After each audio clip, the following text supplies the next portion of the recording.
write a recursive procedure to search for a key in a list of n integers.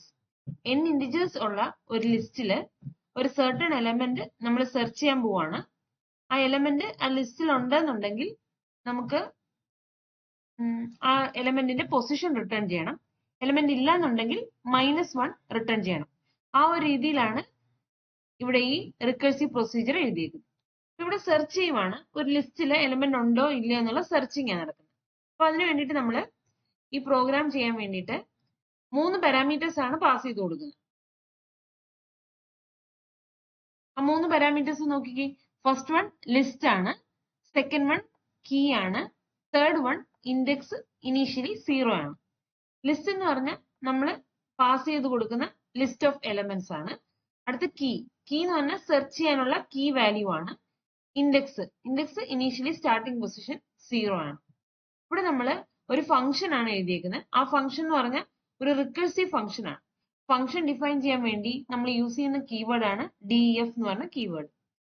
def ആ keyword കഴിഞ്ഞ് കഴിഞ്ഞാൽ പിന്നെ നമ്മൾ എഴുതുന്നത് ഫംഗ്ഷന്റെ പേരാണ്, അല്ലെ ഫംഗ്ഷൻ നെയിം ആണ്. ഇവിടെ ഫംഗ്ഷന്റെ പേര് റിക്കർസീവ് സെർച്ച് എന്നാണ് കൊടുത്തിരിക്കുന്നത്. റിക്കർസീവ് സെർച്ച് എന്നാണ് ഫംഗ്ഷന്റെ പേര്. ഇനി പാരാന്തസിസ് ഇട്ടിട്ട് നമ്മൾ പാസ് ചെയ്ത് കൊടുക്കുന്നതിനെയാണ് നമ്മൾ പാരാമീറ്റേഴ്സ് എന്ന് വിളിക്കുന്നത്. First parameter list, second parameter key, third parameter index is equal to 0. പിന്നെ ഫംഗ്ഷന് അതിന്റെ സിന്റാക്സിന്റെ ഭാഗമായിട്ട് കോളൻ ഉണ്ട്. ഇനി അതിനുള്ളിൽ നമ്മൾ ആ ഫംഗ്ഷനിലെ സ്റ്റേറ്റ്മെന്റ്സ് എഴുതിയേക്കുവാണ്. ആ സ്റ്റേറ്റ്മെന്റ്സ് ആണ് ഇത്രയും പോർഷൻ എന്ന് പറയുന്നത്. ആ ഫംഗ്ഷൻ അകത്ത് വരുന്ന സ്റ്റേറ്റ്മെന്റ്സ് ആണ്. ഇനി ഇത്രയും കാര്യങ്ങൾ കഴിഞ്ഞ് കഴിഞ്ഞാൽ നമ്മൾ ഫംഗ്ഷന്റെ വെളിയിൽ ആ ഫംഗ്ഷൻ കോൾ ചെയ്തേക്കുവാണ്. കോൾ ചെയ്യുന്നത് എങ്ങനെ? ഫംഗ്ഷന്റെ പേര് വിളിച്ചാണ് കോൾ ചെയ്യുന്നത്, അല്ലെ? റിക്കർസീവ് സെർച്ച് എന്നാണ് ഫംഗ്ഷന്റെ പേര്. ആ ഫംഗ്ഷന്റെ പേര് വിളിച്ചുകൊണ്ട് ഫംഗ്ഷൻ കോൾ ചെയ്തേക്കുവാണ്. അതിൽ ഫസ്റ്റ് പാരാമീറ്റർ എന്ന് പറഞ്ഞാൽ ലിസ്റ്റ് ആണ്, അല്ലെ? നമ്മൾ പാരാമീറ്റേഴ്സ് പാസ് ചെയ്ത് കൊടുക്കുവാണ്. ഫസ്റ്റ് പാരാമീറ്റർ ലിസ്റ്റ് കൊടുത്തേക്കും. സെക്കൻഡ് പാരാമീറ്റർ നമുക്ക് സെർച്ച് ചെയ്യേണ്ട എലമെന്റ് ആണ്. ഇവിടെ 9 എന്നാണ് സെർച്ച് ചെയ്യേണ്ട എലമെന്റ് കൊടുത്തേക്കുന്നത്. ഇനി സ്റ്റാർട്ടിംഗ് ഇൻഡെക്സ് കൊടുത്തിട്ടുണ്ട്, 0 എന്ന് കൊടുത്തിട്ടുണ്ട്. ഇനി നോക്കി, ഈ ലിസ്റ്റില് ഈ 9 എന്ന് പറഞ്ഞ എലമെന്റ് ഉണ്ടെന്ന് നമുക്കിപ്പോ കണ്ടാ അറിയാം. നമ്മൾ പ്രോഗ്രാം ആയിട്ട് എഴുതാൻ പോവാണ്, റിക്കർസീവ് സെർച്ച് ആയിട്ട് എഴുതാൻ പോവാണ്. ഇവിടെ 9 ഉണ്ടെങ്കിൽ അതിന്റെ പൊസിഷൻ ആണ് റിട്ടേൺ ചെയ്യുന്നത്. 9ന്റെ പൊസിഷൻ ഏതാ? 9ന്റെ പൊസിഷൻ 0, 1, 2, 3, 4. ഫോർത്ത് പൊസിഷനിലാണ് 9 ഇരിക്കുന്നത്. അപ്പൊ റിട്ടേൺ ചെയ്യേണ്ട വാല്യൂ, അല്ലെങ്കിൽ ഈ റിക്കർസീവ് സെർച്ച് പ്രൊസീജിയർ വർക്ക് ചെയ്ത് കഴിഞ്ഞാൽ അവിടെ റിട്ടേൺ ചെയ്ത് നമുക്ക് ഔട്ട്പുട്ട് ആയിട്ട് കിട്ടേണ്ട വാല്യൂ ആണ് 4 എന്ന് പറയുന്നത്. അപ്പൊ ഈ 4 വാല്യൂ ആണ് നമുക്ക് റിട്ടേൺ ചെയ്ത് കിട്ടേണ്ടത്. ഇനി ആ ഫംഗ്ഷൻ എങ്ങനെ വർക്ക് ചെയ്യുന്നത് നോക്കാം, കേട്ടോ. ഇപ്പൊ റിക്കർസീവ് സെർച്ച് എന്നുള്ള ഫംഗ്ഷൻ കോൾ കാണുമ്പോൾ ഈ ഒരു ലൈൻ ആണ് ഫംഗ്ഷൻ കോൾ എന്ന് പറയുന്നത്, അല്ലെ?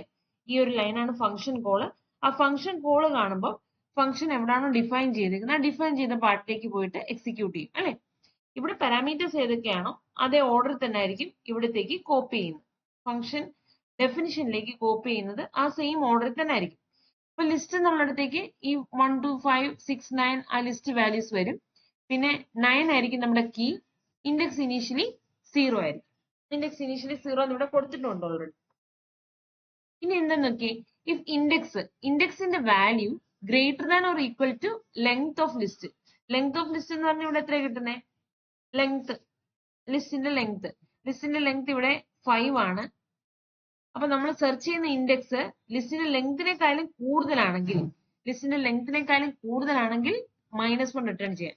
ലിസ്റ്റിന്റെ ലെങ്തിനേക്കാളും എപ്പോഴാണ് കൂടുതലാകുന്നത്? അത് നമ്മൾ സെർച്ച് ചെയ്ത് ലിസ്റ്റ് കംപ്ലീറ്റ് ആയി എന്നിട്ടും എലമെന്റ് ഒന്നും കിട്ടിയില്ലെന്നുണ്ടെങ്കിലാണ് ലെങ്ത് ഓഫ് ലിസ്റ്റിനേക്കാളും ഗ്രേറ്റർ ആകുന്നത്. എന്ത്? Index greater than or equal to length of list എന്ന് പറഞ്ഞാൽ നമ്മൾ ലിസ്റ്റ് കംപ്ലീറ്റ് സെർച്ച് ചെയ്തു, പക്ഷെ എലമെന്റ് കിട്ടിയില്ല. അതിനെയാണ് നമ്മൾ റിട്ടേൺ ഈക്വൽ ടു -1 വരുന്നത്. ഇനി നോക്കി, if list of index LST ലിസ്റ്റിന്റെ പേരാണ്. LST of index equal to നമ്മൾ സെർച്ച് ചെയ്യുന്ന കീ വാല്യൂ ആണെങ്കിൽ എന്താണ് റിട്ടേൺ ചെയ്യേണ്ടത്? ആ കറസ്പോണ്ടിങ് ഇൻഡെക്സ് പൊസിഷൻ ആണ് റിട്ടേൺ ചെയ്യേണ്ടത്. ഇത് നമ്മളൊരു റിക്കർസീവ് സെർച്ച് പ്രൊസീജിയർ ആയിട്ടാണ് എഴുതുന്നത്. അപ്പൊ ഫസ്റ്റ് കേസിൽ ഇതെങ്ങനെ എക്സിക്യൂട്ട് ചെയ്യുന്നത് നോക്കാം. നമ്മുടെ ലിസ്റ്റ് കൊടുത്തിട്ടുണ്ട്,